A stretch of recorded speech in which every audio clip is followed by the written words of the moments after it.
A large portion of the Jewish nation has returned to its homeland, but the heart, soul, and mind of much of the Jewish nation are still in exile mode. This state of affairs must and will inevitably change. This is Torah Nation TV from Jerusalem, and we are speaking with the head of Machon Shilo, Rabbi David Bar-Hayim. Shalom, Rabbi Bar-Hayim. Shalom. The widespread practice of Jews in Eretz Yisrael is to begin asking for rain on the 7th day of Cheshvan, even though rain would be desirable and is in fact needed before that time. Is this the unanimous view of the Posakim?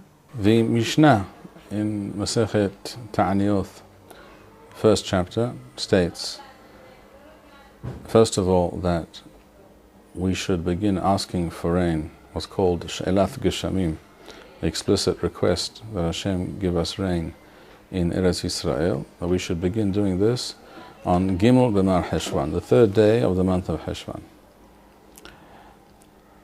Then it goes on to say that in the view of Rabban Gamliel, we should wait until the 7th day of that same month, Zayin B'mar Heshvan.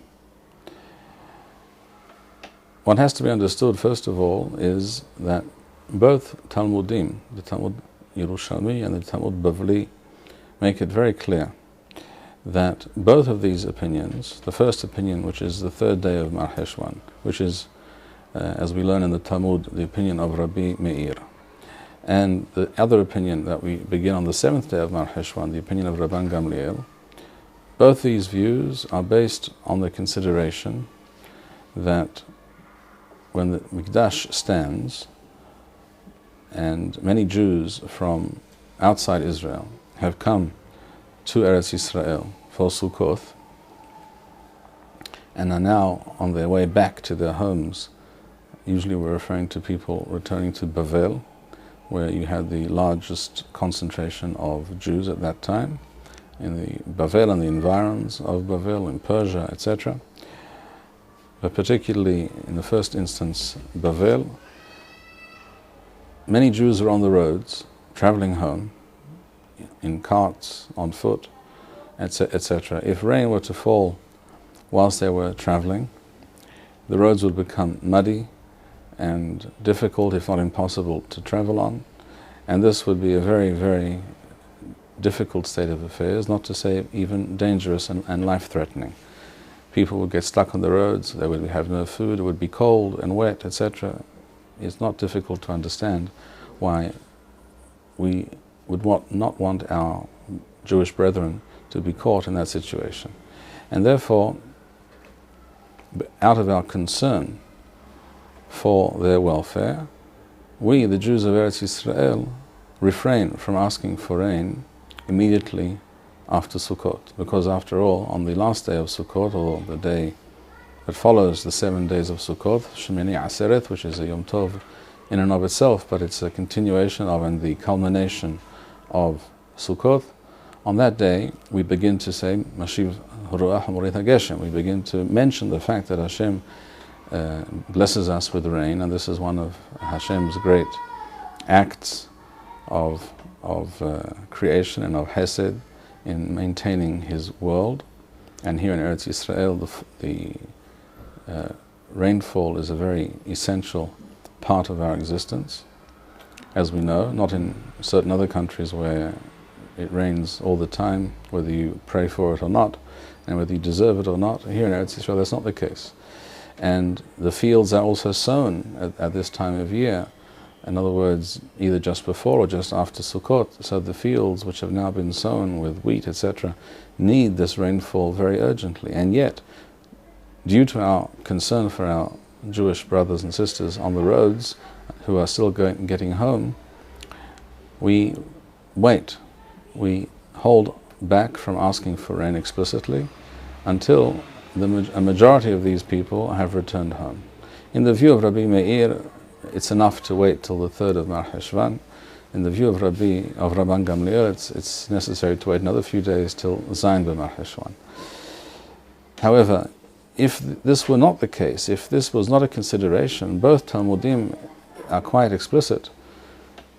In the Talmud Yerushalmi, this is on the Mishnah mentioned, and in the Talmud Bavli, this is in Masechet Ta'anith, Daf Daled Amud Bet, both Talmudim make it very clear that when no Mikdash stands, and therefore there are no Olei Regalim, there are not Jews who have come to Yerushalayim and now are busy returning to their homes, and therefore no one will be caught in the rain on the road, and therefore there's no reason for us to wait. Both Talmudim make it clear that we begin asking for rain in Eretz Yisrael immediately after Shmini Atzeret, that is to say, Arvit, Tfilat Arvit, on Motza'ei Shmini Atzeret, the night at the conclusion of Yom Tov of Shmini Atzeret, that first Tefillah and Arvit, we begin asking for rain in Birkat Hashanim. So we begin saying, according to Nusach Bavel, within Talu Matar Livracha, Al Paneh Adama, according to Nusach Eretz Yisrael, we begin saying, Uvarech Shenothenu Berishme Rason Beracha Unvava, etc. Immediately after Shmini Atzeret, we do not wait. This is quoted in the name of Rabbi Yohanan in the Talmud Bavli, and in the Talmud Yerushalmi is quoted, the same opinion is quoted in the name of a number of Amoraim. And there is no opinion that disagrees with this position. And for this reason, a number of Posekim, such as the Ran and his Perush on the Rif, and the Riaz, Piskei Riaz, one of the very important Rishonim, and others, state explicitly that the question of when the Jews of Eretz Yisrael should begin asking for rain in Birkat Hashanim depends on the question whether there is a Mikdash or whether there is no Mikdash. When there is a Mikdash and there are Olei Regalim, there are these pilgrims on the roads, we must wait till either the 3rd or the 7th of Mar Heshwan. The Talmud Yerushalmi, by the way, does not hold like the view of Rabban Gamliel, and therefore, according to the Talmud Yerushalmi, the halacha is that we begin when there is a Mikdash on the 3rd day of Mar Heshwan.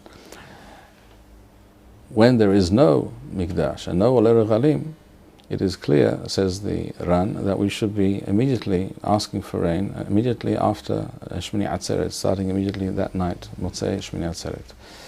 This, so writes the Ran in his Perush on the Rif. However, he also points out that the Rif and the Rambam and other Posakim did not adopt this position, and he himself expresses surprise that this is not their position. And this same view is the view of the Ran is also echoed in the words of the Riaz, and this seems to be a conclusion that is inescapable based on both Talmudim.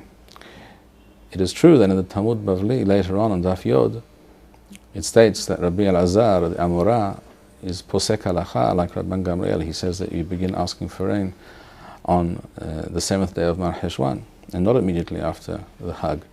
However, this is in no way a contradiction, because he is simply explaining the Mishnah, and the Mishnah discusses the period when the Mikdash stands, not the period when there is no Mikdash, whereas the Sugya on Daf Dalad is the one that discusses what to do when there is no Mikdash, and the Talmud Yerushalmi is quite emphatic about this. So the opinion of some Posekim, such as the Rif and the Rambam, that we, in Eretz Yisrael, even today when there is no Mikdash, we should be waiting, putting off asking for rain till the 7th day of Mar Heshwan. This is not readily explicable, or it doesn't seem to fit the Talmudic sources. And therefore, halakha ma'aseh, it seems quite clear to me that we should adopt the opinion of the Iran and the Riaz and others, as this is the opinion that is quite explicit and unchallenged in both Talmudim, and so therefore this is not even a question of whether to be posek like the Talmud Yerushalmi or the Talmud Bavli. The answer is that both Talmudim tell us to behave in this manner. We learn from these differing opinions about when to begin asking for rain in Eretz Yisrael.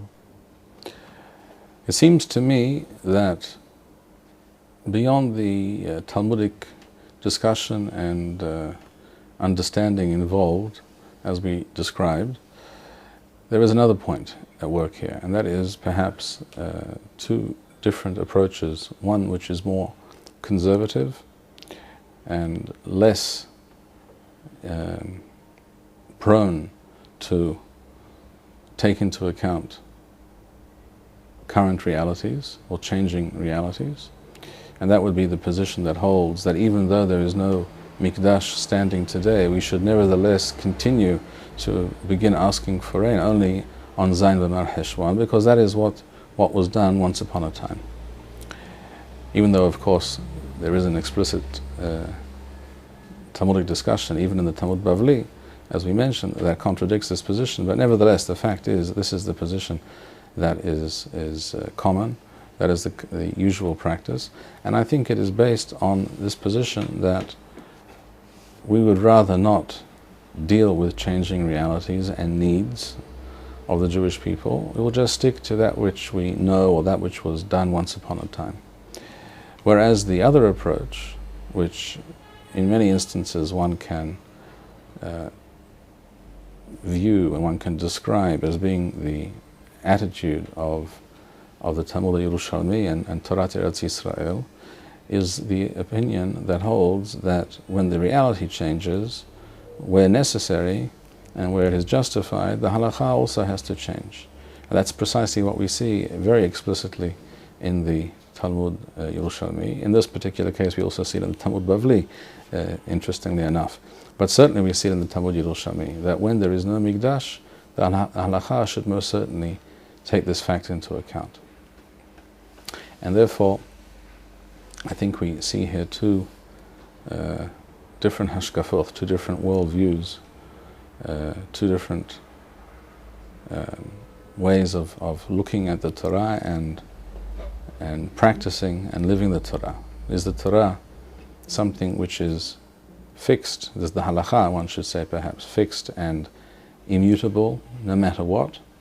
Or does the halakha take into account changing realities? What we see from this sugya in both Talmudim is that the halakha most certainly does move and with the times, takes realities, new realities into account, and that is the nature of halakha, that it deals with reality and addresses itself to the reality and has to be fitting and relevant to that reality. Thank you, Rabbi Bar-Hayim.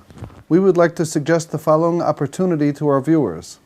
If you identify with Rabbi Bar-Hayim's message and would like to sponsor or dedicate a video interview with the Rabbi in honor or memory of a loved one, if you would like to obtain Nusach Eretz Yisrael or invite the Rabbi for a speaking engagement, please email us at office@machonshilo.org.